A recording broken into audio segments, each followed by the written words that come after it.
পবিত্র হজ পালনের জন্য মক্কায় সমবেত হয়েছেন লাখো মুসল্লি। ইসলাম ধর্মে পরিচ্ছন্নতা ঈমানের অঙ্গ। এই বিষয়টিকে মাথায় রেখে ব্যতিক্রমধর্মী উদ্যোগ নেন একদল চীনা হজযাত্রী, যা সামাজিক যোগাযোগ মাধ্যমে আলোড়ন সৃষ্টি করেছে। সেই ভিডিও ক্লিপ ভাইরাল করতে সহযোগিতা করেছে খোদ মক্কা পৌরসভা। ভিডিওটিতে দেখা যায় বিশেষ ভেস্ট পরা হজযাত্রীরা কেউ ময়লা তুলছেন, কেউ বা আবর্জনার ব্যাগ বহন করছেন। ইসলামের পবিত্রতম শহর মক্কাকে পরিচ্ছন্ন রাখার একান্ত ইচ্ছা এবং মসজিদে হারামের প্রতি গভীর শ্রদ্ধা প্রদর্শনের জন্য চীনা হজযাত্রীদের এই উদ্যোগ নিঃসন্দেহে তাদের আন্তরিক প্রচেষ্টার এক অসাধারণ প্রতিফলন। ওয়ালটন আবারও মিলিয়নিয়ার অফারে ওয়ালটন ফ্রিজ কিনে আপনিও হয়ে যেতে পারেন মিলিয়নিয়ার। চীনা হজযাত্রীরা জানান, মক্কা তাদের সমস্ত মুসলমানদের হৃদয়ে অবস্থিত এবং এর পরিষ্কার পরিচ্ছন্নতা ভালোবাসারই বহিঃপ্রকাশ।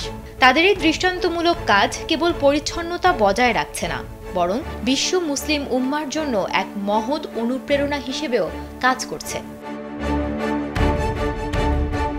ভিডিওটিতে হজযাত্রীদের দেখা গেছে মক্কার একটি রাস্তা ও বাজার পরিষ্কার করতে, যা মুহূর্তের মধ্যেই ভাইরাল হয়ে যায়।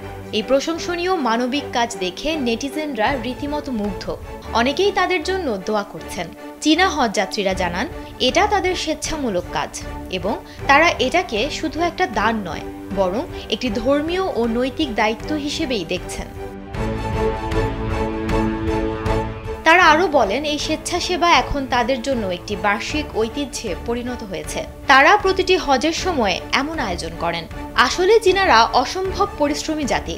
তাদের সময় নিষ্ঠাও আলোচিত বিষয়। ঠিক ঘড়ির কাঁটায় চলে তারা। এবার মক্কা নগরীতে দেখা গেল চীনাদের এমন বৈশিষ্ট্যেরই প্রতিফলন। সুমনা মুস্তফা, কালবেলা।